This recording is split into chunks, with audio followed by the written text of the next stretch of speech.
All right, this is not the Pontificators anymore, you guys. This is the Aftermath program. So if you guys weren't tuning in last week's Pontificators, Chester finally got his wish, and he got us banned from YouTube. So mission accomplished there, Chester. And we'll go into more detail with that. So how is everybody? And welcome all to the chat. We are probably going to get our asses kicked because there is plenty of competition here tonight. So we will do the best we can and entertain the shit out of you. So we have Zach Bradley, we have Joe Albino Thunderbuns, we have Chester Busby III, and we have Florida Man. This is the real Florida Man, Todd Mulrooney, and we have our guest for today. We have Chris Browley. Browley, right? It's close. Brawley. It's Brawley? Like a brawl. Brawl, not brow. Brawl. It says Brayley. See, even though you tried to correct me, Chris, I still said it wrong. See? You can't help me. You did better than most of my teachers growing up, so I'm used to it. Well, I was Thibert or Thibear or Thiebert growing up, so you know. It's T-Bear, right? Yeah. Am I saying it right? Yeah. T-Bear? Yeah, Okay. Thibear, yeah. Well, they always mispronounce mine too. I was asshole in the corner, you know. All right, as You're about to be asshole in the corner. No, he's asshole in the center tonight.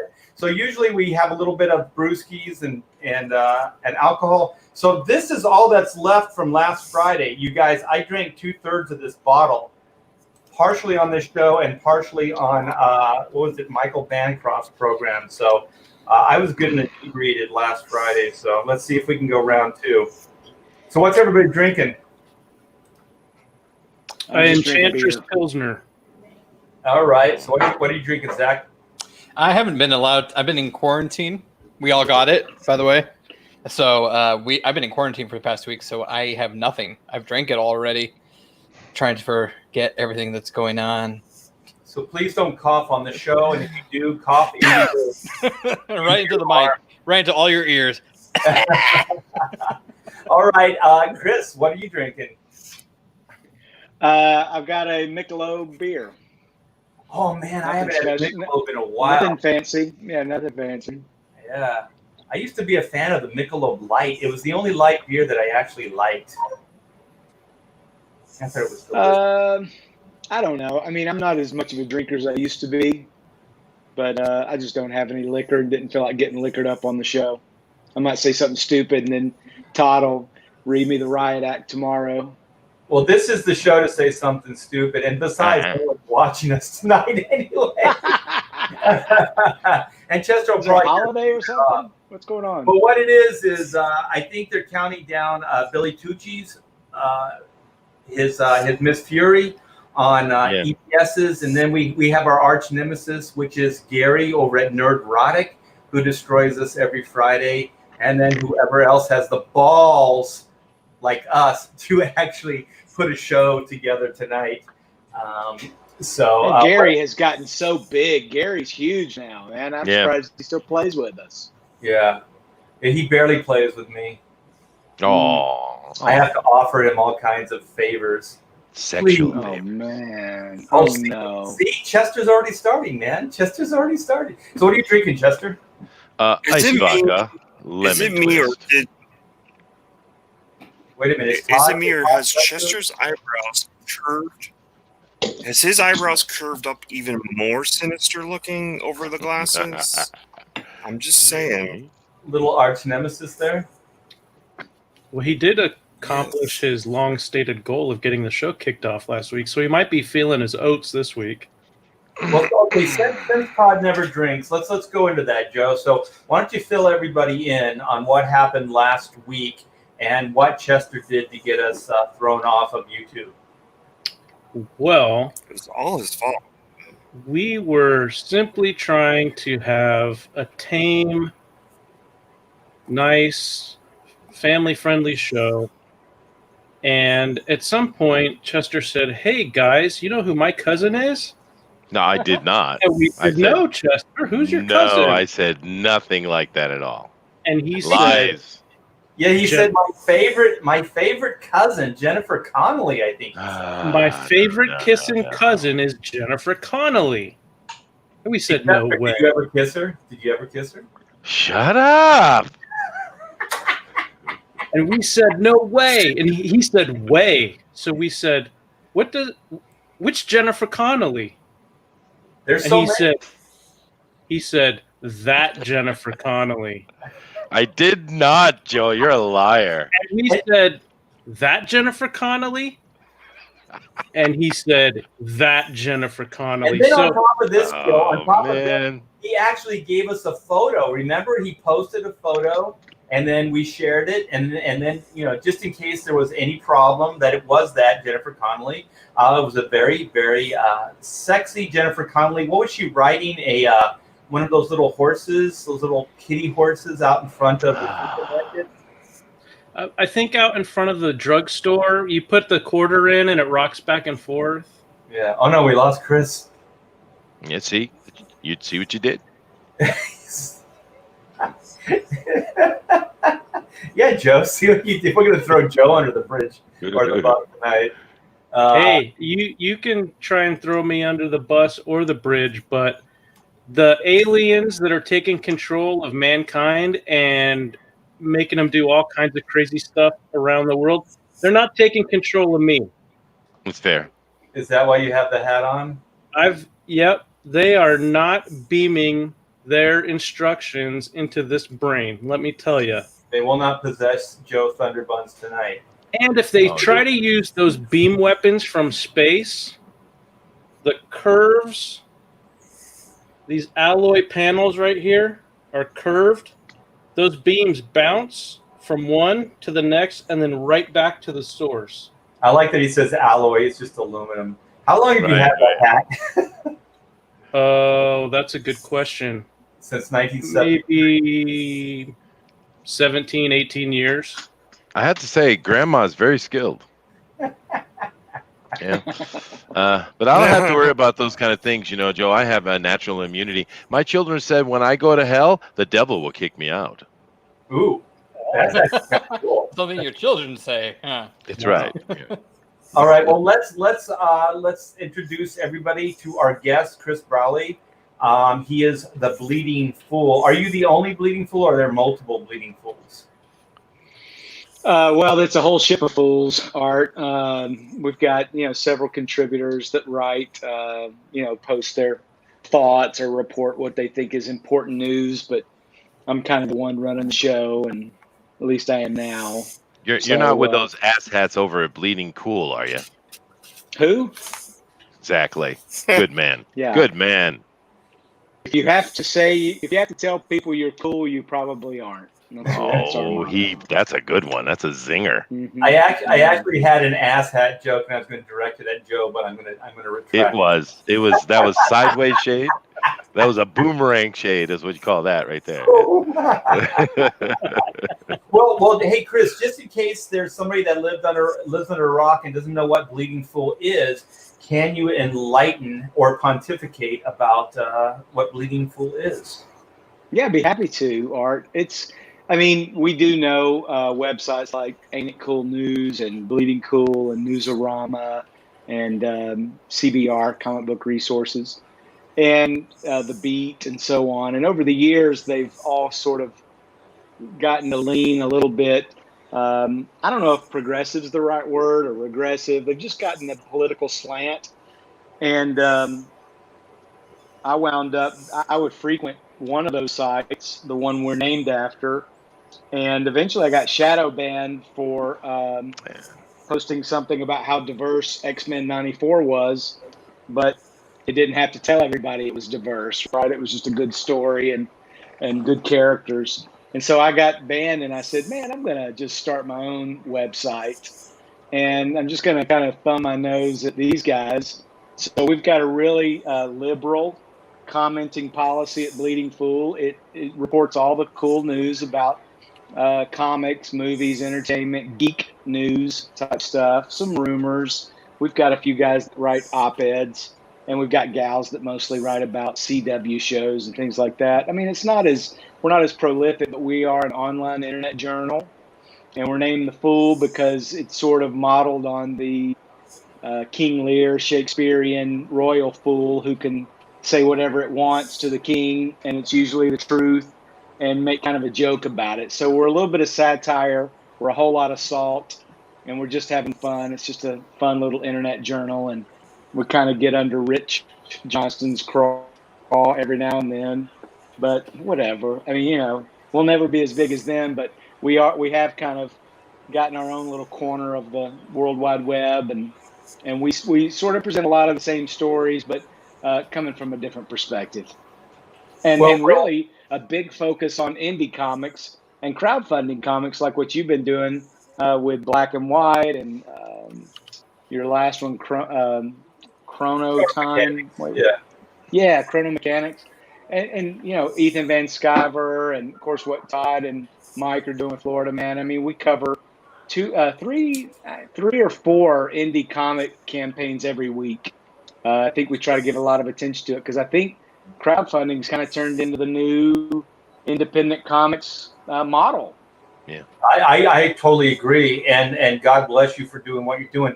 At the very least, it's kind of like what we do on the Pontificators show, and most of us our own programs as well. Just kind of give an alternate point of view, in a world that seems so polarized in one direction because they kind of control the media. Let's face it. It's nice to have a different point of view out there. Whether you agree with it or not, who cares? It's just an alternate point of view. Take it, leave it. It doesn't matter. But just so it can exist and be out there.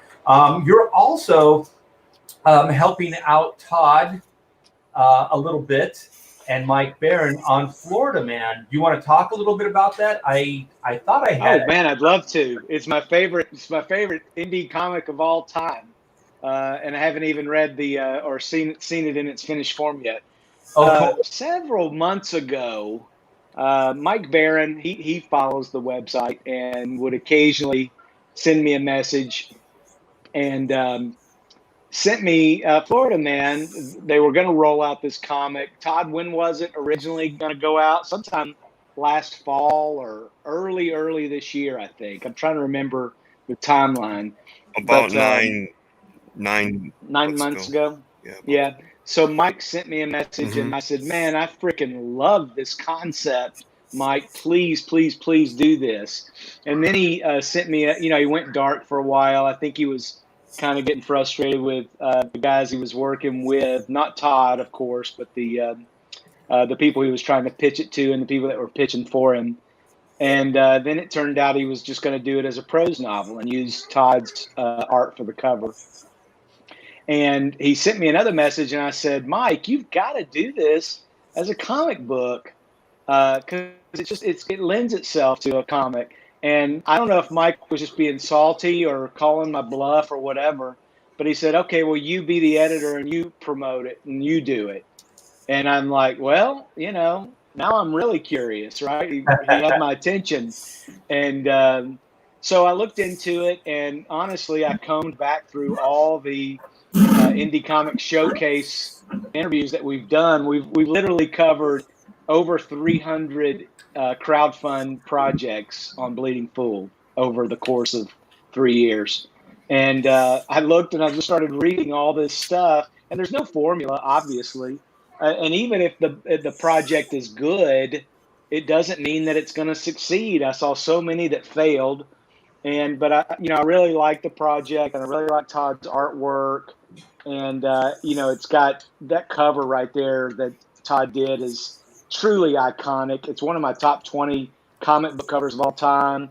Brett R. Smith did the colors on it, and of course Brett's a master, and Mike's a genius. So I grew up loving comic books. I was not a Nexus or a Badger reader, but I had read some of Mike's Flash, and just the idea of getting to work with legends like him, or even yourself, Art, and several others, that I get to talk to, like Ethan and John Malin, and just a lot of good, talented guys that have worked in the comics industry. It's a treat for me. I'm on cloud nine, and so I've taken it very seriously and put together a campaign with Todd and Mike, and we're doing really well. You guys are taking Indiegogo by storm. So does Todd or do you, Chris, want to explain what? You know what? Let's just play the video, and Okay. it kind of gives you like everything you need. So let's hit play here. Hey man, y'all got beer still? You've seen the stories. Now, writer Mike Barron and artist Todd Mulrooney are bringing the quintessential Florida man, Gary Duba, to life. Gary's just a regular guy living in a trailer with his girlfriend Crystal, but he's got dreams, big dreams. He just invented house suspenders that will secure any home to the ground in rough weather. And now he's going to show them off on Piranha Pool, the TV show where venture capitalists and entrepreneurs pony up if they like your pitch. But when his gal Crystal gains notoriety as an infamous amateur wrestler, she quickly advances to the pro circuit where her greatest challenge is an angry Australian grappler. Follow Gary and Crystal on their extraordinary journey from rags to riches, to rags to riches, to rags to riches, all while dealing with shady lawyers, toilet snakes, wild gators, cheating hearts, feral hogs, and problem shoppers. Back Florida Man today and reserve your very own copy of the Florida Man graphic novel. We're bringing back funny books, y'all. Man, it's perfect. That's That's so. the Florida version of the Dukes of Hazzard, isn't it? Yeah, it is. Yeah, it's perfect. So if you guys haven't checked out Florida Man, the graphic novel, Volume 1, the brilliant man behind Bleeding Fool, Chris Browley, and we have Mike Barron, and we have Todd Mulrooney, our very own Todd Mulrooney, working on this book. And you still have 30 days left, and you're at 20,842. 379 backers. That's pretty incredible there, you guys. So congratulations. There's all kinds of cool tiers here for you guys to check out. So there's all kinds of brilliant Todd Mulrooney art here. There's some interior pages. And gorgeous. There's a lunchbox here. We have Ben Hennessy, Comicsgate's own attorney at law. He'll get you off one way or another. That's totally true. Right. He will. He's slick. He's going to have to set up the Bouncer Alliance. Yeah, I got to find. Like that. I think this is so cool. I always like things like this that go with these campaigns. So we have a metal lunchbox, so you can have your very Florida Man lunchbox, and you can have your own beach towel, which is probably the coolest of all time. So yeah, you guys go check out Florida Man. It looks really, really funny. It looks interesting, and there's a lot of really talented people behind that book. So, get on that. And the link is in the description, you guys. So you can just click it, go there, check it out, and then come right back. All right, I got to tell you, because I read the script, and it's already there's a prose novel. This is sort of torn from the pages of. It's not really an adaptation of the prose novel. But it is so funny, and it's not, I was watching a video the other day where they removed the laugh track from this TV show that I won't name, and it was just dull. It was not funny at all. They needed that laugh track. But what Mike's created here, I don't know if you've ever heard this term before, but it's almost like a Rube Goldberg machine. Where it just sort of continues to build and build and build. And then you just have these moments where you just can't help but laugh, right? It's the kind of funny book, if you will, that you're going to want to go back to. You're going to want to read it again like 6 months later. You're going to want to loan it to somebody. Now, you can't loan digital comics to anybody. You got to put those in people's hands. Yes. And we're hoping, I know Todd is furiously working on the pages now because, we didn't know if we were going to hit our goal, right? That was the big concern. Are we going to hit our goal? Should we just kind of pause any forward motion until we see what happens? And it was just very fortuitous that there were some hardline anti-Comicsgate leftists out there moderating some unnamed message board. That really gave us the boost, and thank God for that. And now Todd's got his nose to the grind. We got pages. As a matter of fact, we just hit a stretch goal. This thing went from 56 pages to 60. We announced some new stretch goals down there. I think it's below the beach towel. If you can get past that copper tone beach towel of Gary Duba's girlfriend getting her bikini torn off, now that's his buddy looking through the binoculars. That's Gary running out of the beach to actually save Crystal. His buddy's just staring at the show, right? But it's not slapstick, I guess is what I'm trying to say. And that's why we strategically left the word balloons off. Yeah, if I could interject, like I think the reason it's going to be so amazing is because it's not trying to be funny. It's like it's just life. It's like life happening, and it's so absurd, but it is ripped from the headlines, like the trailer says. So there is a thread of truth to it, and I think like that, like life is, what is it? Stranger Chester will know than fiction. Sure. So you have like this really absurd stuff that's ripped right from the headlines, and it's funny because it's true, because it will connect, it'll feel authentic versus like a manufactured joke, like this is telegraphed and this is all constructed. It should feel fairly organic and feel true. And I think those are always the best laughs, when we can laugh at ourselves, in our most absurd, moments. And I think that's what Florida Man has captured, just that absurdity of that type of individual that really does exist, Mm-hmm.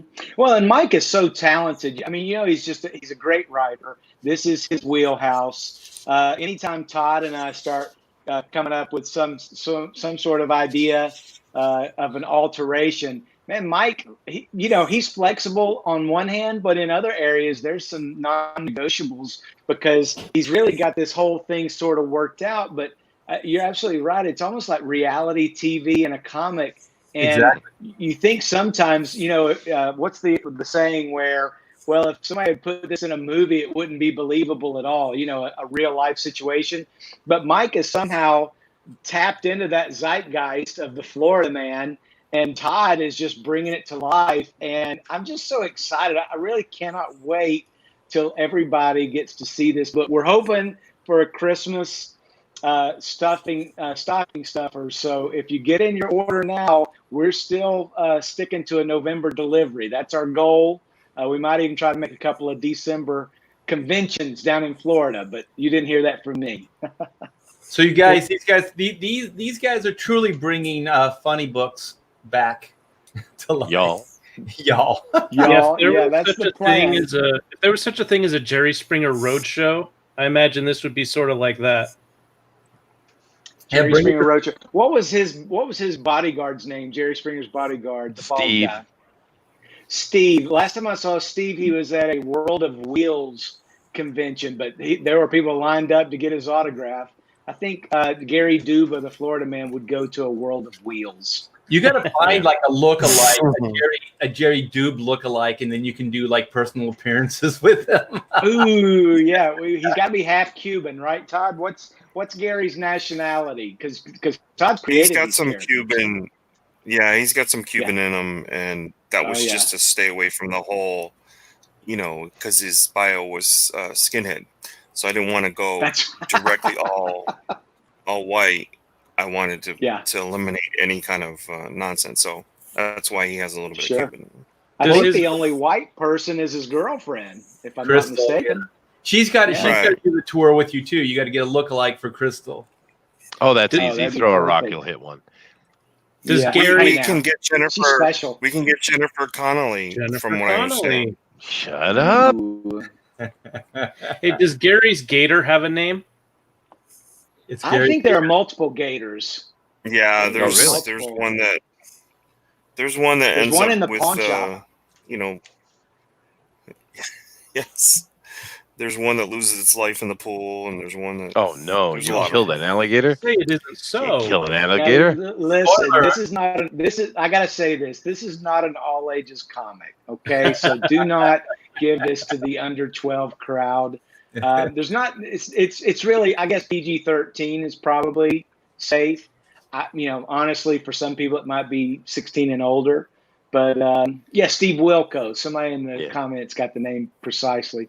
The first. I mean, Crystal gets arrested early in the book, and Gary's got to go get bail money to get her out of jail, and he's got his Barry Bonds baseball card that he's going to go pawn. He goes to the pawn shop. It's Brie Larson. Oh, yeah, man, you got some good commenters tonight, Art. I'm just noticing this. Well, Chester, all his relatives are hot chicks. So, I mean, if you think Brie Larson's hot, it's good genes. Brie Larson's cute. Yeah, she's cute. I don't care for her. Oh yeah, if you think she having a chin that can chip stone is cute, you go. That's you. Hey Chester, that's your cousin, man. I'm a She-Hulk No, it is not. I have to say, Steve, Chris, not Steve Wilkos on Jerry Springer, right, Joe? Yes, Jerry. Yeah, he was the Chris, bodyguard. Yeah, he's the bodyguard. Well, Chris, I have to say to you, man, that I run the Fanspeak channel, and if I were a person who apologized, I might apologize for plagiarizing your website on a daily basis. But seeing as I'm not, I won't. But I will say thank you. Well, listen, I don't care if you plagiarize it. We really, as long as you're spreading the good word, I don't care where you get it. And if you take it from me, go for it. I mean, Chester used to plagiarize it. He doesn't anymore because he doesn't do comic book news. It's a political show. He does political shows now. It's very silly. Todd is it as popular, Chester? Well, no, you have to understand. Todd runs around recently daily with a raccoon up his ass, so he doesn't really know what he's talking about. So don't listen to Monsieur McElrooney over here. You mean raccoon? Is that the explanation for his RBF? Because I do see that kind of frequently. Maybe it's the raccoon. It is. Now, it says Cornelius. Why does everybody call you Chester? Oh, my name is Chester Cornelius Busby III. It's ridiculous. So. Seriously? Wow, that's impressive. He's royalty. He's a Mayflower. Well, your royal. Well, that's the first true thing you said today. What was that? I said your royal fool has arrived. Well, there you go. Perfect. Yes. Yes, so we got to get Todd. We got to get Todd to stand up to show his raccoon tail off at some point. Yeah. Well, as far as the chat's concerned, I'm the ruler of hell now. So, oh well. Who is controlling? Who picks what comes up chat wise? Who is that editor? It's Zach. Oh, is Zach? it? Okay, great. Yeah, it's Art. What are you talking about? Yeah, it's me. Okay. I haven't heard much out of you, Zach. I guess you're watching the show and trying to keep it alive. He's the golden boy. Yeah, apparently. I'm the young Vlad golden boy. I don't know. something. Highlight that. He's an amazing artist, Chris. Chat, he's up and coming. Boosters? Yes. I wish Todd was lying, but it's true. Our show isn't about comics anymore, and it's Booster all threw you under the bus, Chester. Oh man. Mm-hmm. Yeah. Well, the thing is, Booster, the person who controls who comes on my show is me. Because it's your show. Yeah, I can find a new co-host. Oh no. Maybe this is what Booster wants. Maybe he wants to get canned. Maybe he does. It's desperate. I gotta get out of here, man. He's suffocating me. It's like those crazy suicidal guys that don't have the guts to kill themselves, so they do some heinous crime, so the cops will do it for them. Right. Yeah. And that's Booster's future. See there? Even RT Bear says you're destined to die, you bastard. Yeah, young bastard. Yeah. Isn't he one of our Aussie buddies? We should be nice to him. Yes, he's from Australia, Tasmania specifically. Mm-hmm. He's the devil, the Tasmanian devil. So, Chris, since you are news bound and that's kind of your website and your profession, do you have a topic? Because we were kind of winging it tonight, so we didn't really have a topic per se. Do you have a topic, something that's happened this week that maybe we can pontificate about? Well, I'm just so kind of over this, the cancel culture that's still going on. It just continues to ramp up. I don't know if there's any sports fans out there, but I would bet $1 that the Washington Redskins are going to change their name, right? Yeah. It's going to happen. And in my mind, I've heard from enough Native Americans that either don't mind it or actually like it. I guess I'm getting sick of corporations who are so influential these days that are acquiescing to the loud crybabies out there. I got into a bit of a dispute. Mark Wade actually responded to me, of all people. He wound up apologizing. I'm not going to get into it. Congratulations. But, you know how Mark is. He goes off and then he winds up having to backpedal and apologize when he's shot from the hip. But, he's talented, and I'll leave it at that. But my theory is this: if you don't like the situation you're in, let's say we're all sitting in a theater watching a movie, right? And a scary part comes on, or it's offensive, or maybe there's some incest or whatever. Okay, well, don't stand up and shout in the theater and say, "This is objectionable. I can't. This is wrong. Stop the movie." Right? Just get out. Right. Get out and go elsewhere. Take your dollar, because it seems like my side is always saying, well, we'll just teach them with our wallets or whatever. I'm fine with that if that's the way the other side would play. Right. If you don't like my stuff, instead of trying to have us banned from Reddit, why don't you just trash talk us? Or why don't you just try to explain why we're no good and give us a chance to explain back why you're wrong? Right. I want reasonable dialogue. I used to be able to go to a comic shop and we could argue about Superman versus the Hulk, and it would get heated, and we would still be friends at the end, and nobody got banned from the comic shop. You know what I mean? Right. Superman I'm always just kinda wins. getting- What are you talking about? Not if Hulk's got some magic. Now be careful. Well, there's all the kinds more of interesting one, and I don't want to get into a debate, is Superman versus Thor. Superman always Ooh, wins. Yeah, that is good. Thor's a god Thor's got magic. and magic. Yeah. But anyway, So, there's a new Batman Treasonous Superman speech. Treasonous speech. Sacrilege. No, it's not, because if Superman was anywhere else other than where he is on Earth, he wouldn't even have his powers. So, Oh my God. but Thor has Hey, his powers listen, I'm a everywhere he Superman goes. fan.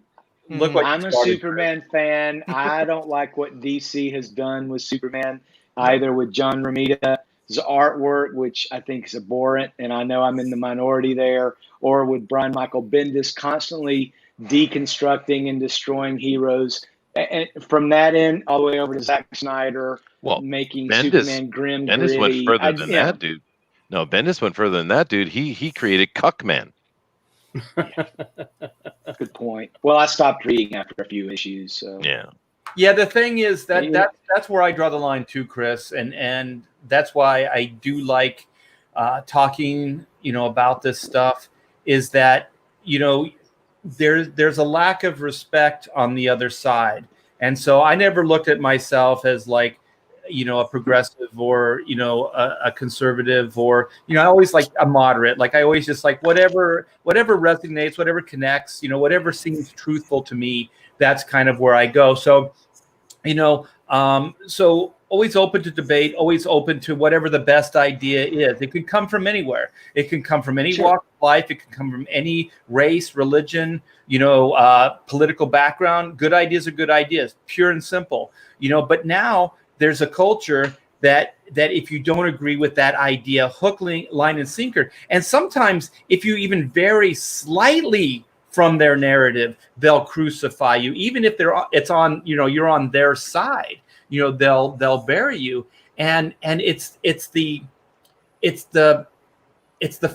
finite, it's the absolutes that get us into trouble. It's the absolutes and the idea that they have to shut you up, and if it takes getting you fired, or even hurt or whatever, the ends justify the means to the other side.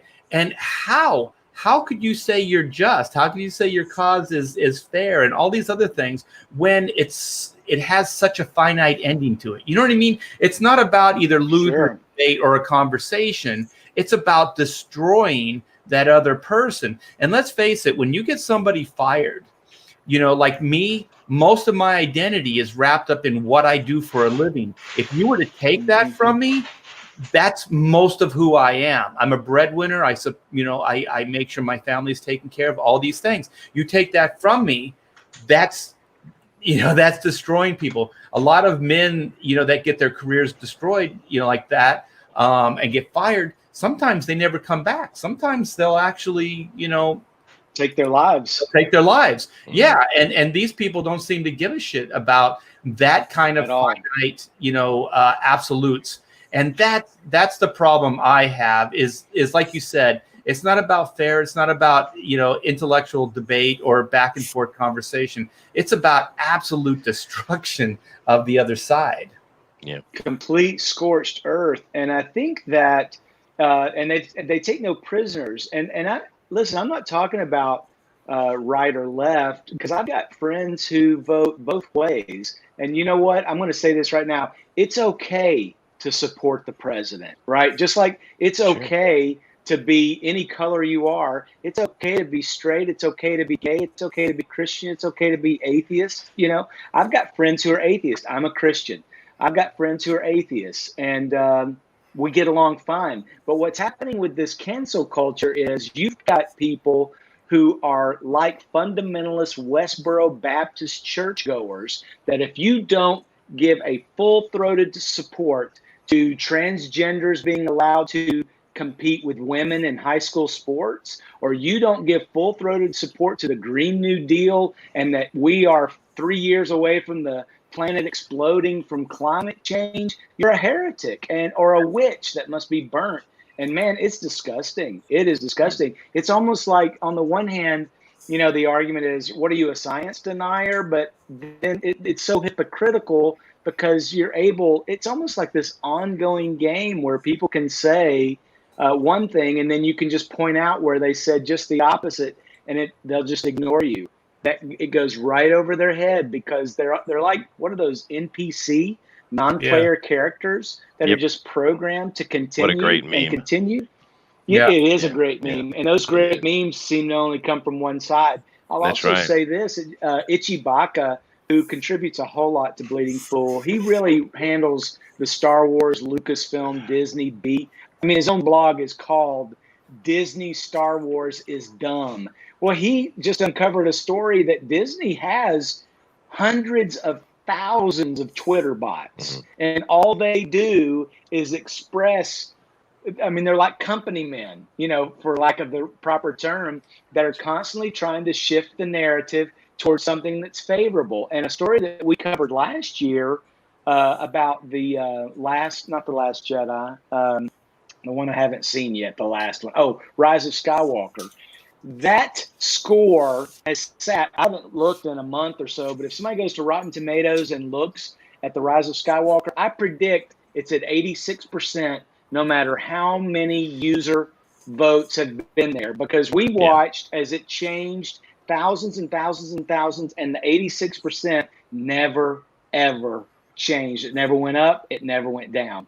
And there's Schadenfreude going on there, and it's Disney. And if I were a company that Disney offered, hey, we're going to give you 6 figures, just let us keep our score at 86. Well, it depends on how much integrity I've got, but I don't expect Rotten Tomatoes to have any integrity. Why should I? They've never assured us that they do. And it's just like Nike. It's just like the NFL. This is all about money. On the one hand, they want people to kneel, or they think it's great for people to kneel while the national anthem's being played. Now we're going to have 2 national anthems. That's not divisive at all, is it? Now I do have to interject. We go to China. Go ahead. It's not 86% anymore. No, I'm not talking about that. No, I'm talking about, you touched on the national anthem. First off, Itchy Baka is funny because it means number 1 idiot in Japanese. But other than that, well, he writes the Bleeding Fool, so it fits. That's right. But no, the thing with national anthem that's fun with the NFL, which is absolutely a shot to the temple, is the fact that the black national anthem is actually Abraham's birthday song that was created for him. It's praising Abraham Lincoln, is what it is, and it's a nice, it's a Christian song. There's nothing wrong with it. But for them to sit up there and put it as Black Lives Matter, and the thing is, Joe and I have a conspiracy theory, actually. I'm going to lay it out for us, Joe. Conspiracy theory. Okay. Wait, here it now, is. Joe's the one with the tinfoil hat, right? He's prepared. That's right. Yeah, Now, our theory is that this is actually a neo-Nazi secret mission.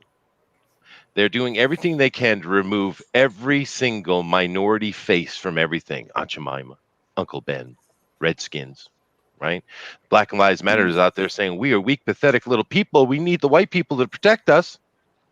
They're constantly on and on about how they need to silence and remove all imagery of minorities from our view.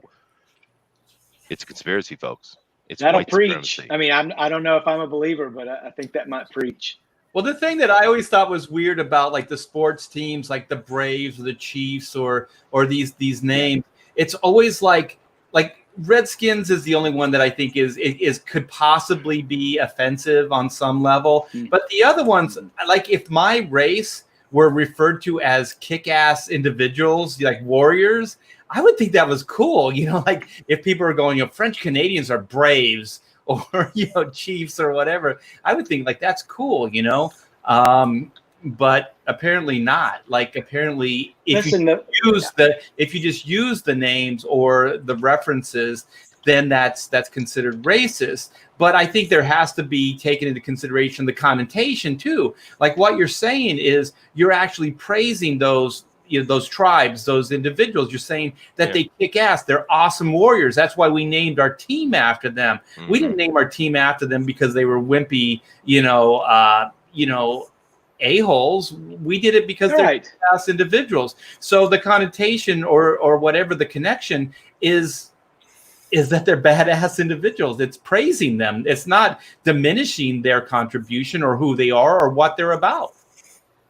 Like if we had one that was like sumos or samurais or something like that, do you think that there would be a group of people that were telling them to change their names? And what I think is so funny about the Redskins thing, listen, the Redskins, the very first black quarterback to ever win a Super Bowl was the quarterback of the Redskins, Doug Williams. So what you're doing is you're taking away a part of history. Now you've got the owner, though, saying that he's open to changing it, and the coach is going to weigh in, and I get it. I mean, these guys have got to be feeling a lot of pressure from not just their organization, but team members.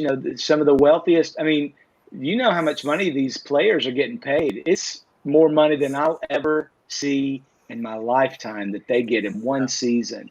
Right. So for them to feel like they are oppressed or whatever it is, I mean, it just blows my mind.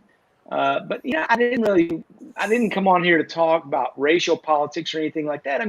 It's just sort of this whole, you mentioned Lincoln. Well, they want to tear down the Emancipation statue because there's a slave on his knees in front of Lincoln. Yeah, and I'm like, do you realize that statue was paid for by the families and slaves that had been freed? By Lincoln? They spent their own money to have that statue commissioned, and you want to tear it down? The slave is standing up, you see. He is. He's beginning to stand, but at that frozen moment, it looks as though, he's kneeling. He's beneath Lincoln. But, we're all beneath the president. It's the president who did this act. And we should be celebrating that. Confederate statues are a whole different story. I'm not so sure. But the thing is, difference between statues and memorials. But let me back up a bit with what you were saying. So it's like these corporations that are kind of giving into this pressure. This more PC culture. Pressure of making. Changing this, that, or whatever. But the thing is about being offended. Everybody's different. Everybody's idea of being offended is different. So there isn't one commonality that you can universally use. So that's why, one, it's dangerous. And two, I guarantee you, because we're my wife and I are kind of at this point now that our daughter's in her 20s, and that we can say we raised her. Now we're seeing what she is as a human being and what she does and how she interacts and things like that, and what her belief system is. Well, when she was young, we used to have parents that, they were bragging about, like, that their kid, they showed us this drawing that their kid did on the wall. And they're like, look what we let our kid do. And I was like, well, why didn't you give them a piece of paper? And they're like, well, we didn't want to stifle their creativity. And I was like, well, if you had it on a piece of paper, then you could show them that in 20 years or 30 years. You can have that. But now you have this stuff on the wall. So you're teaching them like it's a disrespectful act. It's okay to do this. And then they're like, well, what would you have me do? And you guys have seen this, if you're around parents, like they become so indulgent to the kids' whims. And then they say, well, what can I do? Because the kid will flip out. And I tell them, and this is what we did. You're going to get backlash the first couple times. The kid's going to, have a hissy fit. They're going to flip out. But at some point, if your resolve is true and you mean what you say, they will stop doing what they're doing. So these corporations, if they just stop and they just say, no, this is right. What this statue is right, or whatever it is, or this name, the Braves, we stand by it. This is what it means. And then explain it. And then just be very matter of fact about it. I guarantee you 2, 3, 4 times shutting those people down, it's going to stop. It's going to stop. Like one thing I was hoping, and I'm going to bring, Sean Gordon Murphy into this. So when that controversy with Doug TenNapel was happening with the variant cover, I was hoping so much that what Sean Gordon Murphy would just say is I was just helping out a friend. I don't agree with everything he says. I don't agree with everything he does, but there's enough commonality. I respect him. I like him. He's a great artist. We're friends, but on the same, I don't agree with my wife 100%. I don't agree with my best friend 100%. We have differences of opinion. So I don't have to be in lockstep agreement with everybody 100% to be their friend or to do a favor for them.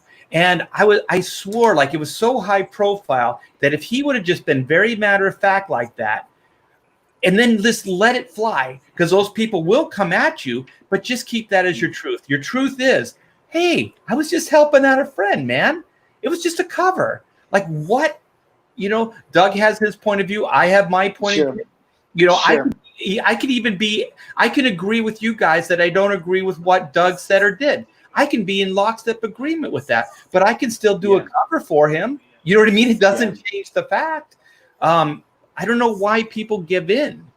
That's what I have a problem with. It's hypocritical, and you're right. That's actually an extremely good point to make, because just like on Bleeding Fool, I don't vet every single person that has contributed to our website to find out what's your philosophy, how did you vote, gay, straight, or both, what's your, give me your family tree, I need a blood sample and all this kind of stuff. And occasionally I've had people that contributed to the website that have got viewpoints. I mean, we've got contrary viewpoints on the website from regular contributors, but occasionally we get somebody that it turns out they were really just using the website to kind of fight their own war against a very prominent Comicsgate creator. This guy was on a tear against Comicsgate, and at first the posts were coming in and it was just, kind of making fun of the new Batwoman and so on. And I thought, hey, this is pretty funny content. And this guy's an indie creator, so let's keep going. But eventually it just got saltier, and things would be snuck in at the end of his video. And listen, guys, I can't watch every video out there. I don't have the bandwidth to watch every freaking video. I mean, we got some guys out there that are doing 4-hour live stream videos, and somebody says, hey, so-and-so mentioned you on their live stream. And I'm like, where? It's a 5-hour live stream. Where? And of course it's near the end. So I've got some true believer that listened to all 5 freaking hours of, I just don't have the time. So there's people that get in. Chester, go. I'm Norwegian. Is that okay? No. Damn it. That's an exception. move on. Yeah, that is an exception. I have to read Martin's comment here. That's right. Me and Art disagree on many things, but he still is going to send me his Batman 2 cowl worn by Michael Keaton. Whoa. I'm sorry to disappoint you again, Sheldon Martin. It's not going to happen. That's mine. Oh, we lost Todd. The oppression of the Norwegians should not go unfought. Joe, you're not Norwegian, are you, Joe? Actually, I've been able to figure out I'm Scandinavian. I don't know how much of that was Norwegian. Internet Close high enough. five, brother. Internet high five. Yeah, there it is. Okay. There's enough crossover, but it's like that saying. We all bleed red, so whatever. Well, I'm that way too, and I think that when you talk about like Doug Tenable, for instance, he's sarcastic, he's salty. I get that, and I get that he's also an out and out Christian. I am too. Doug and I have some overlap in our beliefs, but to attack Doug because he's being sarcastic or espousing his fundamentalist Christian beliefs, I don't think he actually attacks anybody. I could be wrong. I don't know specifically. I know the same thing got said about Mike Miller because he commented on the word pride in association with Pride Month, which is something that the LGBTQ community is big on. But the fact is that pride is the biggest abomination in the Bible. It has nothing to do with gay people, but I think some person observed that this was just an ironic thing to promote pride. And it's not just with gay community; it's national pride. Have some pride in yourself, and so on. So I mean, there's a little irony there, but I also find it to be ironic that a Marvel creator wouldn't work with Doug because of his beliefs. But does anybody know what Saladin Ahmed? What his beliefs are about gay people? I mean, why don't we get people on the record if that's going to be the new Ishmael? I'm pretty sure. Yes. Exactly, he does, and I think we all know where I'm going with that. My point is that we should be able to set personal philosophies or politics aside if we're creating fictional characters for the enjoyment of many people. Yeah. I used to watch these movies, especially animated movies, and at the end of an animated movie, good grief, there's like 5-6 minutes of credits. All these people that worked on this film. Could you imagine having to vet every single person to make sure that everyone's beliefs aligned? Yeah. And that reminds me of another big story this week. Now animated characters have to be voiced by the exact melanin match of the character themselves. Yeah. That's what I was going to bring up. Yeah, that's so Disney, stupid. Right? Attractive. But before we get on that sideline, because I can feel it coming, because Sure. I see Joe trembling up there. I do want to make one little comment. The Bible does give us the actual most important virtue you could ever have, and it's very interesting that many black leaders and preachers have quoted the same thing throughout history, and that is a very simple thing that. Treat others as you would want to be treated. If we all lived by this simple little rule, the world would be a wonderful place. Sure it would, of course. Good Except point, when you're Chester. dealing with the Thank you. S&Mers, and those are just weird people. But Those are anyway, Don't treat me like that. Do not No, treat me like that. I Thank you. won't do that, man. But I mean, it's a fair point, right? Sure.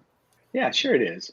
Exactly. I think the big meme that came out with the voices and the melanin was somebody said, I guess we got to cancel James Earl Jones then because I know Anakin was white. At least he was in the prequels, so I don't know, right? And he was in Return of the Jedi. Yeah, also the problem with that is that a lot of black actors do white characters' voices. Mhm. So just to play a percentage game, there are more white people, and if you're being technical, in the world there are more Asian people just by sheer numbers. So if you were to say, like, you're a black actor, if you can only do black characters, then it minimizes your job, the jobs that you can take. Because if you used to be able to just voice any character, even if it's an animal, Asian, white, whatever, then all of a sudden you can get more work. If you are limited to only your race, then, like I said, black people, that's why they call them minorities. It's not discriminative. It's just there less of them than It's descriptive. Right. It's descriptive. That's all. Word.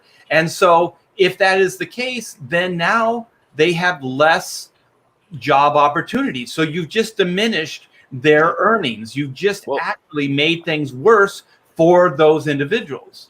That's the point I was making earlier, Art, with the fact that they're removing all minority imagery around as well. I mean, the thing I was joking, but I'm not joking. Aunt Jemima, Uncle Ben's, Redskin. I mean, there's more. I just not on the top of my head. But removing all these imagery of black people from around us, this isn't helping anything. That's not going to do anything to help black people. But we'll still have the Colonel Sanders, and we'll still have the Vikings, and we'll still have all the white icons and mascots. That's right. We just can't have any colored ones. That's why really, I think it's really short-sighted. It's really very short-sighted. And that's why I said that these Antifa, Black Lives Matter people are doing more to harm black people than anybody else is. They're the best white supremacists on the planet. Yeah. It's terrible. It's really embarrassing, and it makes me honestly, guys. I mean, I'll tell you, I got a feels because I almost want to weep. I've got a lot of people I care about of all colors of the rainbow and all stripes, and some of them can see through the deception, and others can't. They don't have that same discernment. And listen, I can have all the facts in the world, but my black brother that's hurting, he doesn't want to hear me correct him with facts. You think that, like if my daughter is sad, me telling her all the facts of the situation is not going to make her feel loved and understood. Just like my black brother, Ternay, is not going to feel me when I say, hey, listen, only 9 unarmed black men were killed in police custody last year, and 8 of those guys were going for the weapon. That doesn't make him feel better. I mean, factually or not, right? It's not going to make him feel better about the situation.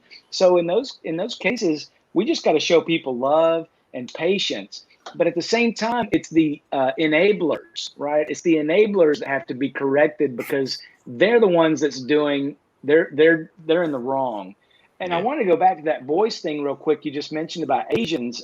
Phil Lamar. He's a guy that's done voice work for Lucasfilm on the Clone Wars. He came out with some salty tweet, get my name the F out of your mouth if you're going to say anything about people of color. They're talking about the Asians now, baby. That's right. Well, he's voiced Asian voices and he's voiced Latino voices, and he's white. So I don't know what these people think they're talking about. I think in my mind, this goes back to the origins of Comicsgate. Think about this, Art. It was all about merit. Don't just give somebody the gig because they tick the diversity boxes.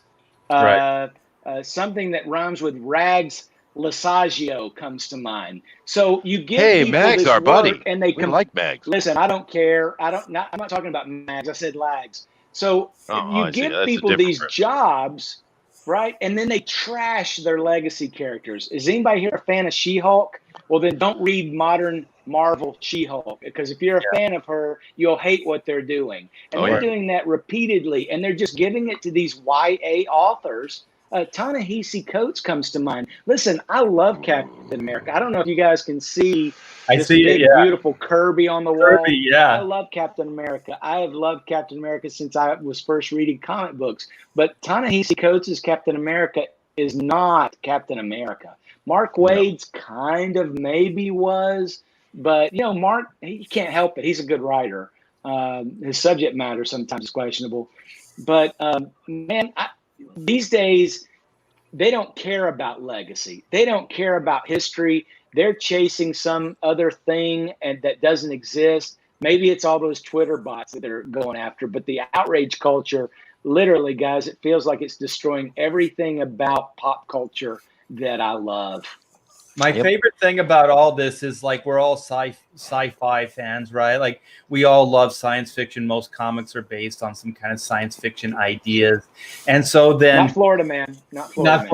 But like most of these like stories that we grew up like all good sci-fi are cautionary tales. And the cautionary tales is like whenever somebody goes after perfection, or they start messing with nature, or they start trying to look for like the Eden of the world, like a perfect utopian society. What ends up happening is that the first thing you have to give up is your freedoms, because you cannot have freedom if you don't have disagreement, because freedom is like you can express yourself. There has to be disagreement to have freedom, and the only way you can have utopian society is you have to be in lockstep agreement.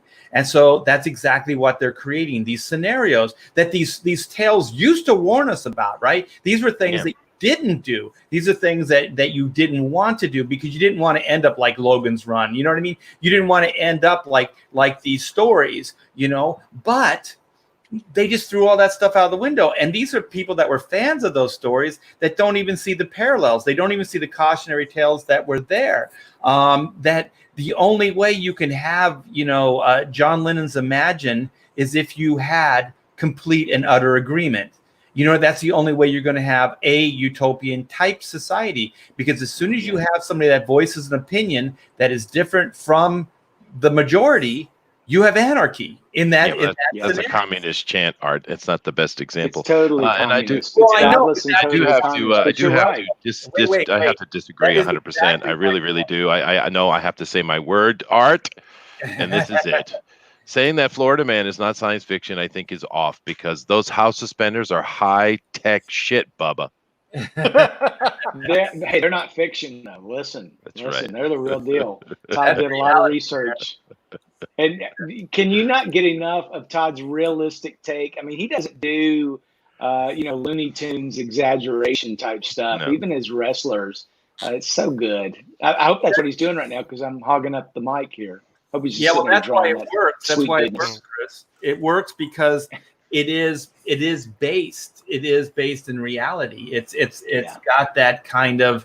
It's funny because it's true. It's reality, and I think that's the genius of it. It's not har like constructed jokes. It's just very matter of fact. And I think sometimes that's the best. And if we can laugh at ourselves, if we could laugh at Florida Man, if we can start laughing at ourselves again, I think we'll be much better off. But we can't do that anymore, because the narrative is if you laugh, therefore you're against it. But I can laugh at like a Pollock joke, and I can laugh at a white guy joke, and I can laugh at a Pollock joke, an Irishman's joke. I could laugh at all those jokes. I can find them funny. It becomes problematic when you start saying you can't laugh at this joke or you can laugh at that joke. Like South Park, I thought was brilliant, where they were under fire, for telling certain jokes or favoring certain people, and then or telling jokes at their expense, and then they got busted, and so then they said, we're not racist, we're not any of those things, we make fun of everybody equally. And as soon as you say that, then these are the things we need to say. Like, I don't discriminate, I make fun of everybody. And you're making fun, Art. I have to say that fun Zach's butt chin in his beard and his widow peak is perfectly balanced. It's beautiful. Perfect. Zach, go for it. Tell us about the widow's peak. That's good manscaping right there. The butt thing here in the chin and the widow's peak. It's like perfectly together. I don't think you should describe it as the butt thing on his chin. I don't have a butt chin. If I were to shave, there's no crease. There's nothing there. I don't know. Yeah, Chester. It's beautiful. Chester, you're getting weird. Anybody remember Chester the Molester? Is that where this comes from? Chester the Molester. I was going to say earlier. Disrespect my self-autobiography. I'm just trying to let Zach get a word in, because he's a quiet boy. What I was going to say earlier is that Chris mentioned, what did you say? You said incest, and I was like, did he say that because of Chester? Yeah, what were you saying? Chris? Were you saying that maybe Chester's a little too close to that actress's name that might be his cousin? Mm-hmm. Jennifer Connelly? No, really? Never heard of her. Who's she? Uh-huh. Huh. I don't know. She's hot. She's cutie. Dude, shut up. She was great in Rocketeer. Best thing I ever saw. God, you all Labyrinth made me feel something when I was a kid. I agree. Yeah, Chris. Once I saw. Well, you know what? Chris is saw her in that Darren Aronofsky movie. It was ruined. Everything was ruined after that. Chris is earning his spot on Pontificators for sure. Uh-oh. Am I hogging the mic? I'm sorry. No. I mean, it's perfect, man. You're like one of us. It's like you've been here all along. Todd's Did been trying you to get see me on that here you for can do 10 weeks. people now? What's that? You can have 10 people now. I can have 10 people. Oh, Yeah, you can have 10 people on the streams now. So is there anyone else that we should be getting in here? I'm just saying, like it's like there's a huge jump in people, so we could have more people. Also, Yeah, sure. Just bring more people in to disrespect my genealogy. Go ahead. Admire, Chester. Admire your genealogy. So I guess what Zach's saying is we could make Chris a regular on Pontificators. Yeah, you can always have a seat here if you want it. A warm seat. You can always replace Todd. He never says anything useful. What? Man, he was doing great. I watched last Friday's. I think he pitched very well, and he doesn't pitch. He catches, baby. All right, Todd. These are your friends. Something you have to defend. You got to yourself. speak up. See, I don't know if I can do this, but this guy and his eyebrows is very scary all of a sudden. I'm not sure what it is. It's a face. But I know he's got yellow fever. I do have yellow fever. It's true. It is fair. Yeah. Speaking of yellow fever, Chris, your camera is very yellow. It is. Yeah, I don't know what's going on with that, but it's blue over there. Isn't that interesting? Yeah. I had my blue period. My camera just kept for some reason it would default to a blue tint. So I finally worked that out. If you ask me, I don't know how I fixed it, but it's not blue anymore. Well, I've got a lot of camera equipment. That's my real job is video production, and I'm actually doing this on my iPhone right now. So that's probably the biggest problem of all. And I'm on East Coast, so it's 10:15 here. So well, that's the best coast. So. I thought it was warm. Yeah. Okay. Something you mentioned earlier, Art, about Twilight Zone. I had that feeling the other day about, it was always some weird, creepy, unsettling ending in the Twilight Zone every time. And I always liked those pictures. Invasion of the Body Snatchers comes to mind. And even the original Star Trek series. I mean, that was effectively, it was a sci-fi horror show every week. Right. And I don't think that people who are these true believer, fundamentalist, outrage culture people understand that they are bringing us into that brave new world, that era of 1984. I don't even think they see it. I don't even think they can conceive of it, much less that they might be the villains of the story. And to me, that's what's scary. You know what I mean? To me, that's what's scary. I mean, every now and then I have those fun times. I'm sure you guys, I don't know if you can tell or not, but I'm like most completist or comic book readers, fans, collectors, whatever. I've got more than I'll ever read. I own more than I'm ever going to read. Right. And I'm always reminded of that Burgess Meredith episode of The Twilight Zone where he worked in the library and he had those really thick glasses and he was always trying to sneak off somewhere to read. And he was down in the basement of the library and the apocalypse hit or whatever. And he was surrounded by all these books and he was organizing them up the steps. And then he broke his glasses and he was thinking he was just going to have all the time in the world. And we don't. Our time is so precious. Our time is so precious that, maybe they're doing us a favor destroying Star Wars. Maybe Marvel's doing us a favor by flushing themselves down the toilet. Because I just don't really have the time for you anymore. You know what I mean? Like if I'm going to dedicate myself to Black and White from Art T. Bear or Florida Man from Mike Barron and Todd Maroney or all this. I mean, there's a veritable endless cornucopia of creators out there making good stuff. Really good stuff that don't have the budget of Disney to buy hundreds of thousands of Twitter bots to tell everybody that's what you should be watching. And is anybody really that excited about Marvel Phase 4? No, I'm not. I'm excited about the ghost that lives in your office. So am I. No kidding, man. My printer. That was it got a hold of my Cubert, the Bible. Anybody that thing's gorgeous, man. I got that too. Yeah. That was all the ghosts of Hiroshima and Nagasaki. That's what that was. Oh, is that what that was? Okay. Yeah. Hey, did anybody pick this Masterworks up? No, but I have both of those original issues. Yeah. I do too. I double dip. I triple dip. I can't help it. But this is the thickest Masterworks Marvel has ever put out because they put every issue in. Is that except all? for that Alan Grant Limited? The Yeah, it's all Craig the Russell? Amazing Adventures. Yeah, The P. Craig and Russell. the first graphic novel too. I was really, really drunk at San Diego one year, and my friend, we were coming out of the bar, and he's like, "Hey, there's P. Craig Russell." I had never met P. Craig Russell before, but I love his work. And so for some reason, I pulled my pants down right in the middle of the road, and I showed him my ass. And then my friend goes, "You know he's gay," and I was like, "So what, man? I don't care."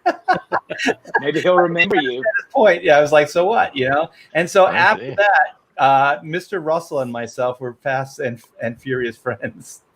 Oh man, I'm jealous, man. Yeah. Seriously, I love his work. I So- love his work. Yeah, so if you guys want to Beautiful. really, like connect with somebody, show them your ass, and Ah, Oh, so are you telling me to pull my pants down right now? On what are you What's telling that? me? Well, you I saying? showed a girl my dick once, and she became a fan. Does that count? Your wife can. doesn't count. apparently so. If she's into guys, yeah, There you go. Or maybe I'm just a lesbian converter. Ah! ah, There you go. I haven't That's heard that since fun. high school. That's a good one. Good one. Thank you. I had to think way Art- back for that. That was way back. Let me ask you a question, Art. Are you, speaking of conventions, are you going to any upcoming that are actually still booked? There are no shows. I'm booked for a few. Like we have one here in Ontario. Well, I think it's Riverside. It's called Comic-Con Revolution, and I'm still booked for that. But they've already, I think, changed the date twice already. Wow. And then San Diego they're just going to cut their losses and do it the following year. And I think WonderCon as well. So those are the only ones that I really had on the schedule to do. I hadn't really booked any appearances. You know, I usually do, but since I've kind of started independently publishing, I have so little time, and I feel like with YouTube, I can reach more people than I could at conventions. So I'm kind of using this in lieu of, personal appearances. Yeah. How long have you been doing this channel? This YouTube I've been doing for maybe 3 or 4 years, but seriously, maybe 2 years. Okay. Yeah. Okay.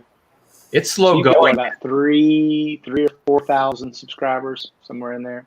Yeah. I wish I had 4,000 subscribers. That would be nice. Yeah. Soon. They're I missing hope. out. They're missing Yeah. out. Well, Yeah. don't buy subscribers because they don't watch. Yeah. No. Do that. If I had the money, I definitely would not invest it in something like that. Yeah. Now, Art, listen. You what's your next project? Have you got something cooking that you're not telling anybody about? What I have cooking is Chrono Mechanics is still in demand. Black and White, we launched the Second Chance campaign 2 weeks ago. Yeah, we're about the midway point, and that's going to end in 30 days, you guys. So don't hold back on that. And then hopefully the end of the summer, late August, early September, we're going to do Black and White Volume 2. So we're going to do the follow-up to Black and White. So I'm really looking forward to that. I worked on all day today. I worked on the writing with my partner, working on the story for that. So I'm really excited. It's going to be killer. The story's going to be Well, amazing. So this Art, is fresh. don't be shy, fresh Art. new stuff. It is fresh and stuff, but don't be shy, Art. Don't forget to tell them about the comic that Art is going to put me in a Speedo and throw me at evil. Is It's that going to be going to awesome. Epic. I'll have that as a tier, Chester. So then Thank you you. have to back the tier, be throw Chester into the masses wearing a Speedo. That's right. And have Jennifer Connelly say, "Oh my," No. in a close. No. How dare you? He's my cousin. Shut up. Wet dream, man. Sheesh. You already got the whole every celebrity in Hollywood is now my cousin all of a sudden because of you bastards. So you know. Sheldon says Mr. Russell has Art's ass dreams. Yeah, back then I was in better shape, so. Make sure you do if you do a pinup of Chester and Jennifer, do kind of mimic or ape Dave Stevens for that. That might be. Aw. Yeah. Yeah.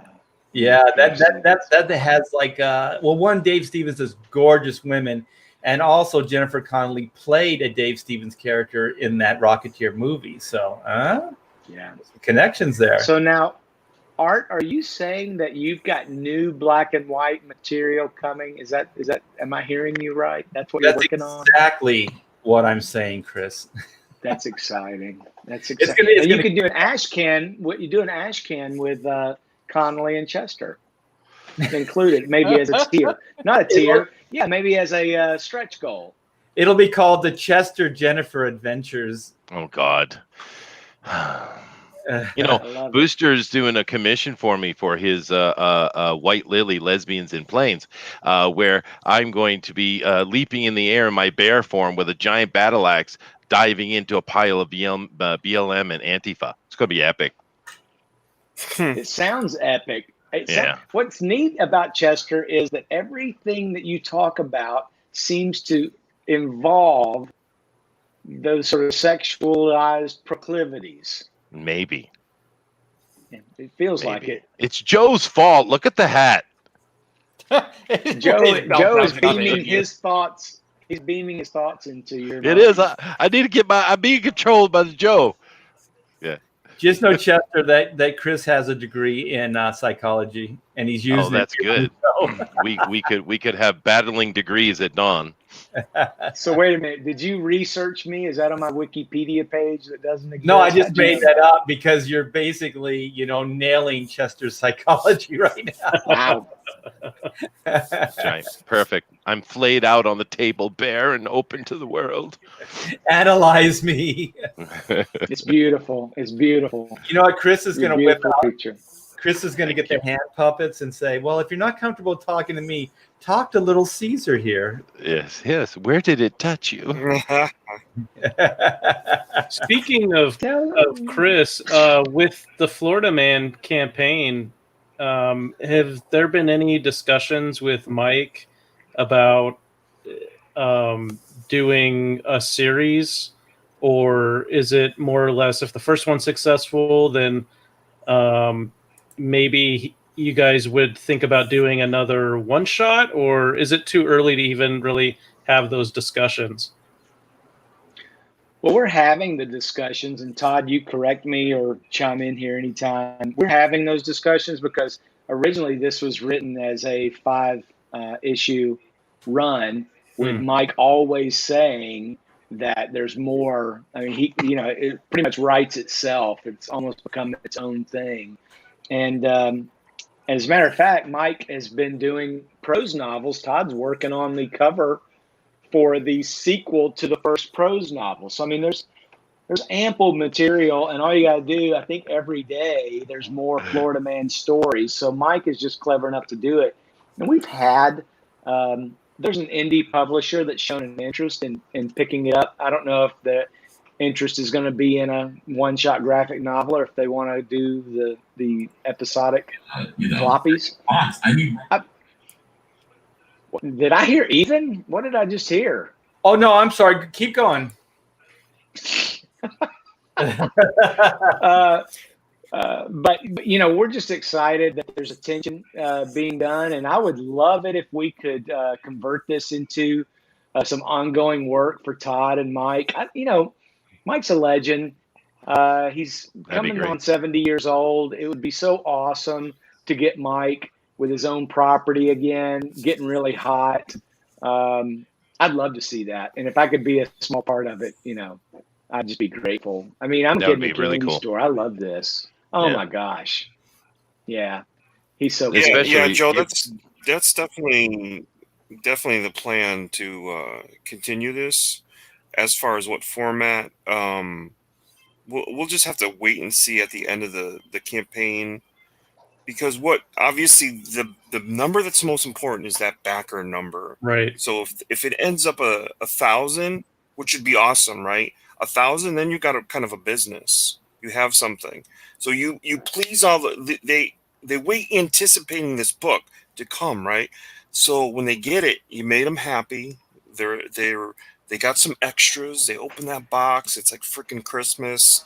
It's around Christmas. So you can kind of turn that into something a little bit bigger, because that, you hope what they do, right, is like Chris said, is bring it to a friend or show a friend, or the next campaign that drops, now they're pulling people in going, I got the first one. Don't miss out on this one because you'd be foolish.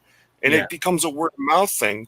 So at the end of that one, maybe you end up with 1,200. And then, and there's obviously, we can go from Indiegogo to another platform and things like that to maximize our potential. So really, if it's something that can be contained, great. It would have to really be, I mean, I think if it were to go to a publisher, in my opinion, they'd have to really see the merchandising aspect of this, because it merchandises itself.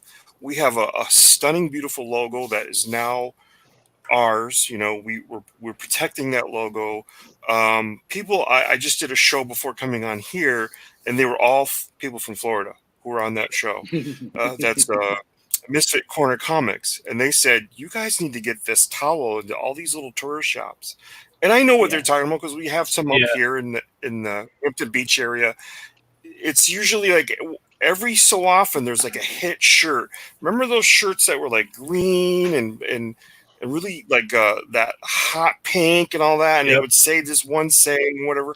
It's kind of one of those things. So if we can kind of maximize our potential all around, then I'd be for doing this until Mike is done. Cool. Until Mike can retire to Florida. Yeah, no kidding. Todd's absolutely right too, and well, I think that what would be great is to go ahead and get busy on Volume 2, and as soon as we fulfill this one, announce Volume 2, and in that Volume 2 campaign, one of the tiers is Volume 1 and Volume 2. One of the things that I think I'm trying to remember who was pointing it out. I think it might have been Ethan Van Sciver was pointing out some of the campaigns that have succeeded with greater numbers on their second campaign or their sequel campaign than the first one.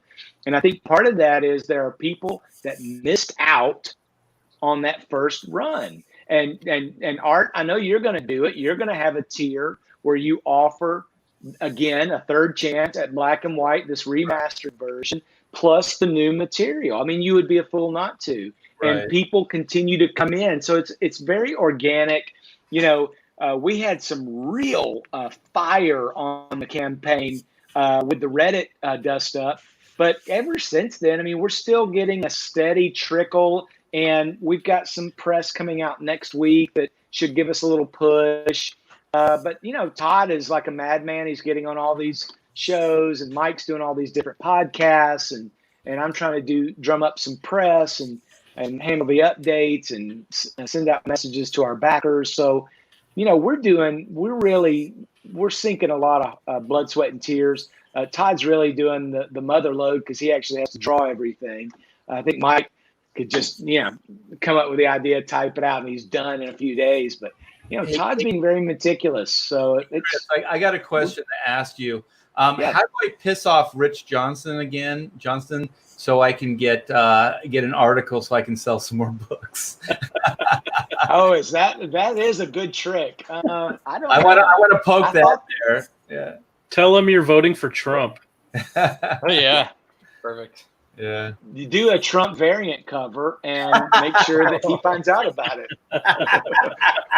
You know what? We should just start talking about. I'll start doing a lot of live streams talking about like my Trump variant, black and white variant. There you go.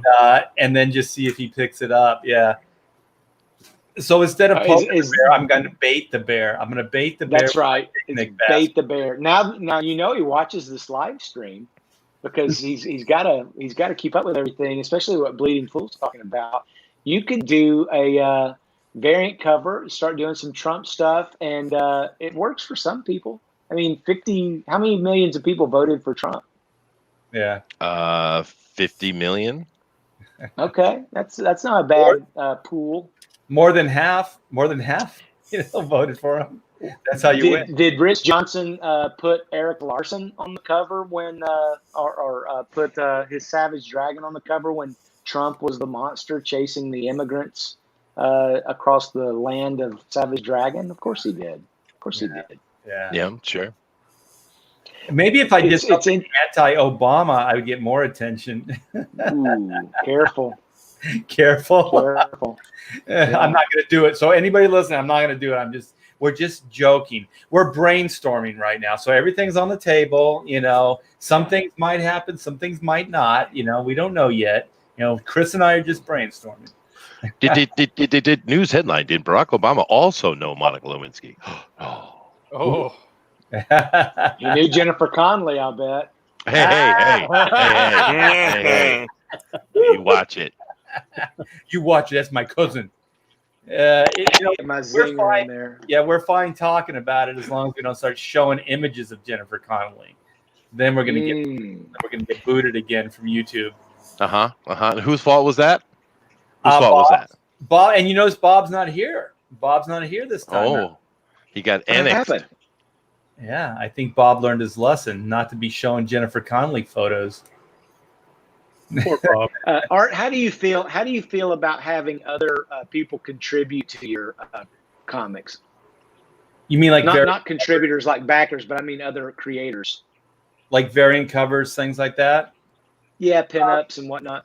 Yeah, it's weird because I've always been more, even in the day at Image, and I remember, I've been friends with Nick Barucci at Dynamite and Dynamic Forces for 30 years, and so I've always been tempted, and even in the day, like in '94, he was like, we could do variant covers, we could do Jay Lee covers and stuff of black and white, and we can do collectible covers, and I still kind of feel that now that I don't really want to do those things.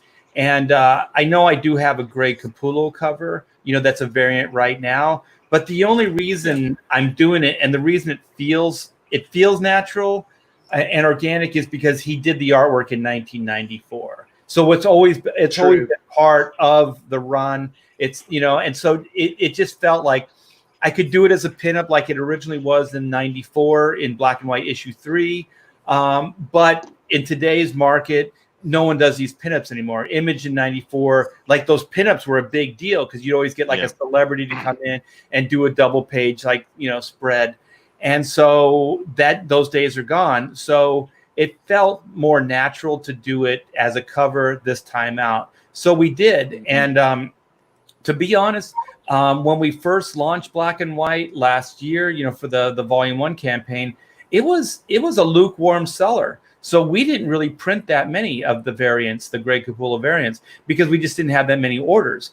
And so when we offered as a second chance, and an article came out that said that possibly the most rare cover that Greg Capullo's ever done is that black and white variant, then when I offered it as the second chance, we sold out, within, like days. And so you never know. So I only have 20 left right now from the original run. So I'm thinking, do I offer those? Do I keep those in case there's damages? You know what I mean? Because it's only 20 books. Yeah. So I guess to answer your question, I'm not a big variant cover person unless it absolutely makes sense. So I'm also one of those guys, I never say never because, sometimes things don't fit certain criteria, but sometimes they make perfect sense in others, So as long as it makes sense, I'll do it. So I also try to say never. I try to, hey, who's that? It's my boy.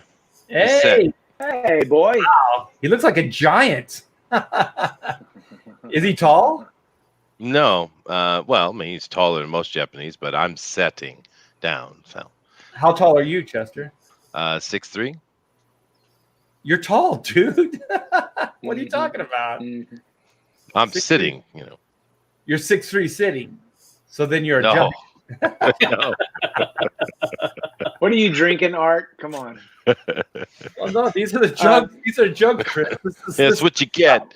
Take it or leave it. These are the jokes.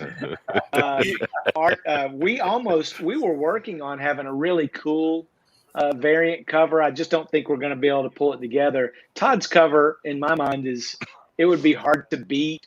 but we were really we were angling for getting Steve Rude to do a cover or at least a pinup for it. That He would just have doesn't have the time to do it. Yeah, just to kind of team Mike and Steve up again. But we've got, Joe Comstock's done a pinup, and a guy named Barry McLean Jr. has done a pinup. We've got, speaking of Dynamite, Ellie Wright is doing the colors for it.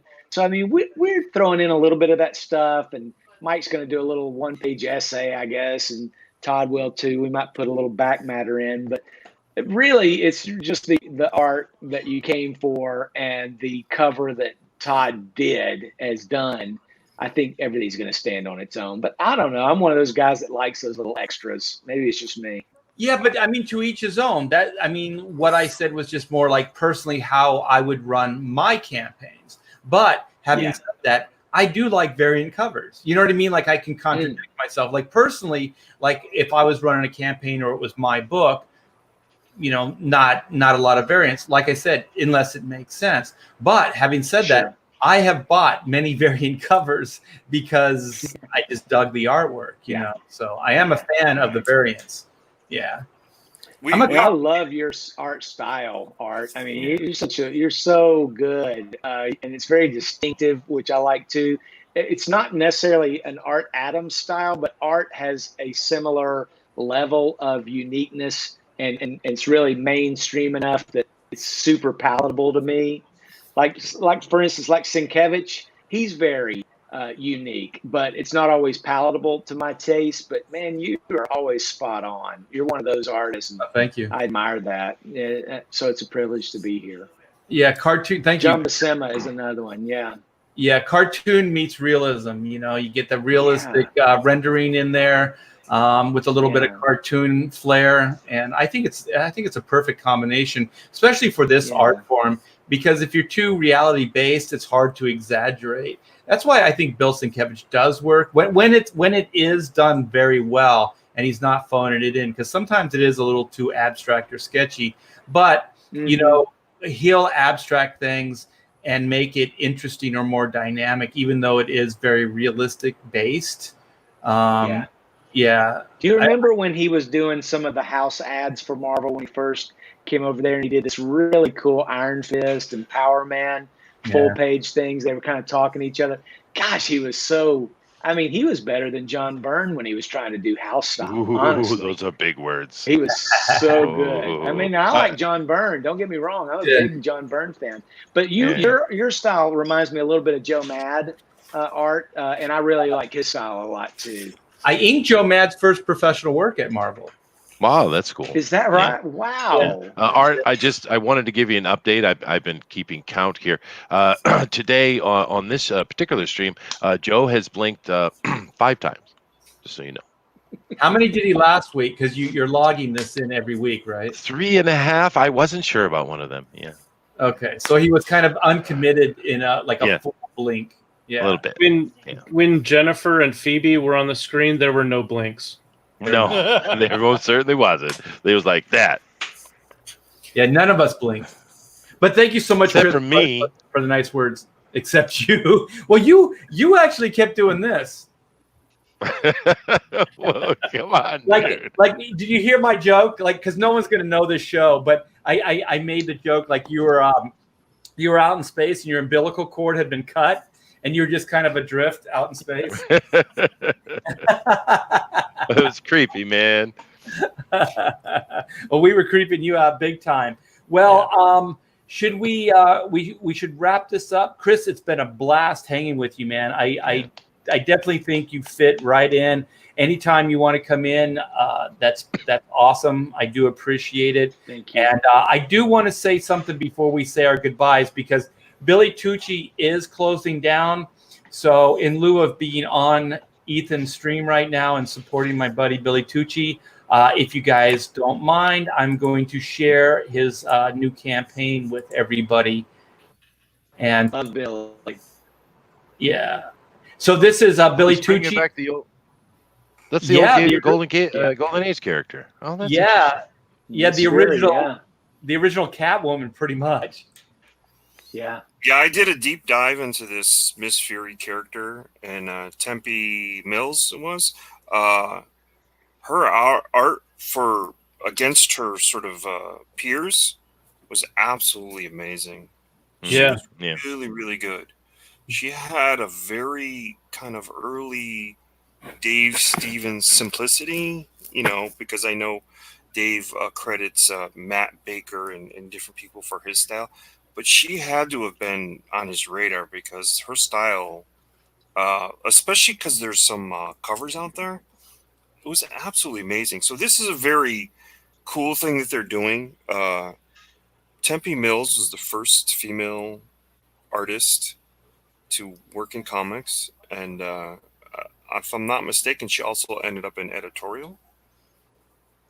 Yeah, her name was June. Her middle name was Tarpe and Mills. So she went by Tarpe Mills, thinking she could pass as a guy on paper at least.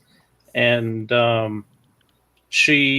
when she published Miss Fury, it was before Wonder Woman, and definitely before Catwoman and the other cat-based characters.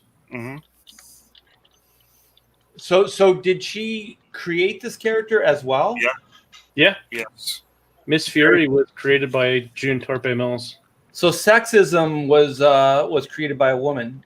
Yes, absolutely. In comics, yeah. She leaned right into it. She never really, I mean, the stories are kind of a heroine in distress, a lot of them. So it was kind of really cool for her. Yeah. So this campaign is going right now. You can get Billy Tucci's Remark, Miss Fury. You can get, I thought the other artists, did they sell out? I guess they sold out. The main artist on the camp, oh, there it is. I don't know how to say her name. Is it San Pero? Sanapo. Remark, Miss Fury. So, you can get her Remark, or you can get Billy's. Billy's priced himself out of the running here, $250. And he's got one, and she's got 12 at $150. So people are bargain shopping here. But Billy's drawing looks awesome. So you guys, there's all kinds of add-ons. Look at these add-ons: custom coins, trading cards. This Joy Division looks amazing. There's original artwork here. It looks like it comes in an ammo crate, $450, 12 out of 15. Wow, that's pretty amazing. Wow. Yeah. There's only 3 left, you guys. So original artwork, $1,000 a page. This looks amazing. And let me go up. I'm going to refresh. A lot of really good people working on this campaign. Let me refresh. We're at 1,143 backers at this point. Whoa, that's very crazy. nice. Yeah, let me hit go refresh. Billy. Yeah, let me hit Go refresh. Dynamite's on this. Dynamite. Oh my gosh. Yeah. Okay. So what is that? Like 40, over 40 more backers just since we been pontificating. So that's incredible. 5 hours left, 77K. Almost 78K. So you guys go check out Miss Fury. The campaign has 5 hours left, and Billy Tucci is over on EVS's stream, and I was invited to go join in, so that's why I'm kind of trying to. Definitely. Yeah, and good for Billy, man. I'm happy for him. Yeah. Yes. Billy's a good guy, and Dynamite. Everybody over Dynamite support these guys. As Chris is Bleeding Fool is like. We don't discriminate. We don't draw these lines in the sand. Anybody who wants to come in, write articles. Let's just have some damn fun for a change in comics. I'll tell you right now, I could make way more money doing advertising and a lot of other things with the skills I have. But I chose comics because I like the lifestyle and it's fun. And if we can't keep comic books fun, then what the hell are we doing? You know what I mean? Amen, brother. Yeah. Good gosh. Yeah, so let's go ahead, Chris. That's great. Well, I was going to say Ethan Van Sciver is actually a contributor on Bleeding Fool. He's got an account and everything. He's just never used it. He asked for one. We gave him one, but he never used it. So tell him he can write an article about Billy being so awesome. Billy is so freaking skilled. This book looks beautiful, and it's a pretty low barrier to entry. What is it, $30? He's got a few variant versions of it. for $30. They all look beautiful. All Billy's stuff looks good. I mean, he's a pro, just like you. I mean, yeah, Maria's art in that book looks fantastic, and they apparently got so much attention from readers wanting to know more about her and her art that it sounds like they're going to release a line art version of the book. wow, That's cool. Almost That's like an artist edition. Wow. Yeah, Billy. I was That's awesome. at San Diego last year. I was talking to Billy and his wife, and we were just talking about Comicsgate and like some of the controversy. And so I believe it's Deborah, his wife, comes over and she gives me a big hug. I only talked to her a few times in the past, and she goes, "You know what, Art? You fucking do you. Don't give a shit what anybody else says." She goes, "You effing do you." And I was like, "Wow, that's awesome." I was like, "I will." That's great. That's good advice. That's good advice. Just be cool, man. Be yourself. Yeah. Yeah, because nobody's going to do you better than you. Yeah. True. And Art, tell the Butter King when you get over there, where's my hug? Oh, okay. Thank you. Who's the Butter King? Yeah. Well, he know all the butter. secrets. The Lando Lake song. Is that what you're making reference to, Chester? Yes. The Butter Caesar. Yes. Yeah. Lick the Lando Lakes. Yeah. Mm-hmm. All right. Well, Zach, do you have a parting shot? A pearl of wisdom? Go check out Booster's campaign. It's quite a spectacle, and he's quite a fellow. So support what you love. Well, I'm not going to say it because Zach is always too shy to say, like, to promote his own book. No, I can't promote it. It's gone. It's off. I thought it was still in demand. Yeah. No, No, it's out. It's out. Yeah, it's out. I gotta get the. I'm doing something special, so I needed a count of all the names. So okay. I needed it to stop so I could get it printed. All right. So it's done. So no, you don't get to promote it, Art, but thank you. So Zach, do you have a YouTube? Is there anything, any kind of spotlight I can shine on you? No? Twitter. Well, go to Twitter, that's yours? Wow, I use that all the time. Yeah. Go to Twitter. You can find him regularly on Drawn and Quartered, Thursday, 10 p.m. Eastern Standard Time on Fanspeak. There you go. There you go. Wow. All right. And Zach, and Zach contributed to the Black and White Second Chance campaign. He did a brilliant Black and White 25th anniversary card that all the pre-launcher signer-uppers will get. So thanks again for that, Zach. Hey, Joe, what do you have? What do you have for us? Parting shot. I backed Florida Man and got a lunchbox, and I can't wait to get it. Thank you. Very Thank you, good. sir. Very good. And Joe hangs out with me periodically on this YouTube channel. So if you want to see more Thunder Buns and his fancy hat wear, come by because you never know when he's going to show up. He's usually, what we have to do, Joe, is we got to try to work it where you're like the news and views. Mm-hmm. You know, like, and I just get to draw and just do one-liners. You know what I mean? But you get to do all the heavy lifting. I set you up, and then you spike the ball.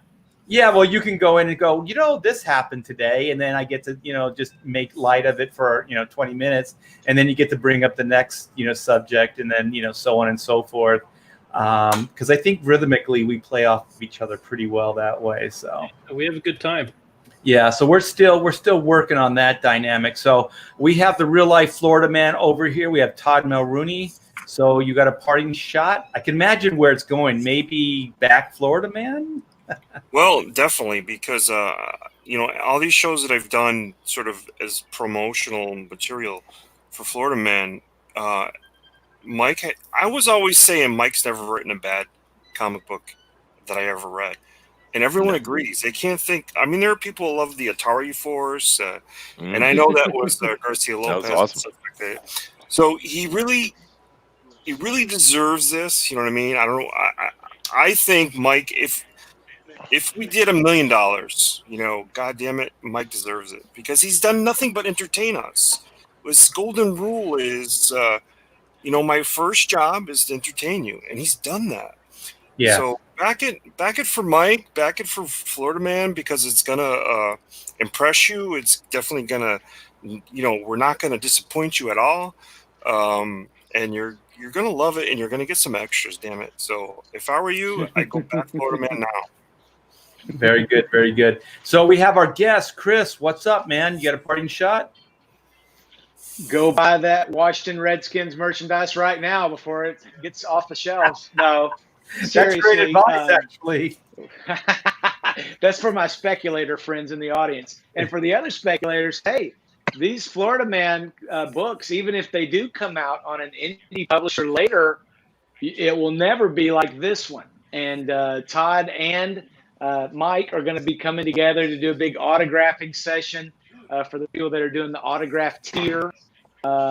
We've got a super cool, there's some things that you don't see on the page until you back a tier. And you know what I'm talking about, Art. Anybody, Zach probably knows this too, that you can do as add-ons, and you can make it to where those add-ons, you only see them on certain things that you buy, right? Because you wouldn't want to add on something that you're already getting. So that's where you see that's where you get the lunchbox. That's where you get the towel. That's where you can add a second copy of the book for 20% off. I mean, we even make it to where if 4 guys or 6 guys want to go in together and save 30% just by the retailer tier, you get 6 copies for the price of 4. So, I mean, we've really, you talk about low barrier to entry, get in on this thing. It's exclusive to Indiegogo right now. It's limited quantities. Of course, if suddenly we do get 1,000 backers, yeah, we'll print 1,000 books.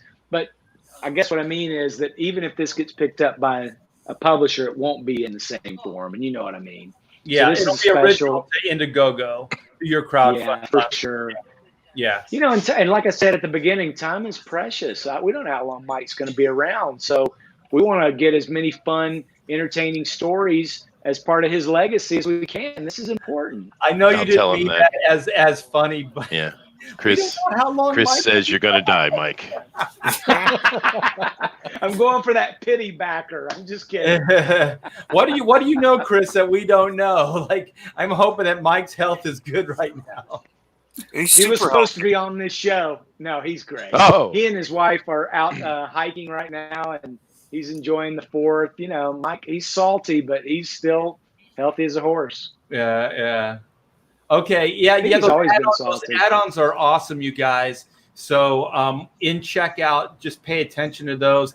And also, like with Black and White, you can save in shipping too, because if they're add-ons, sometimes it doesn't make sense to, give you the full shipping price. So when you guys go to Florida Man, I imagine you did the same thing. So if it's an add-on, there might be a little bit of shipping, but it's not going to be like if you back the full tier.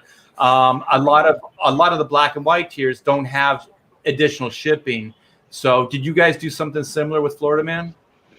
We did, and it's funny. I watched one of the episodes where Todd was first talking about Florida Man, and you guys looked at that towel, that beach towel, and said, "Man, you guys can't be making any money off these." And the margins are so thin because custom towels are not cheap.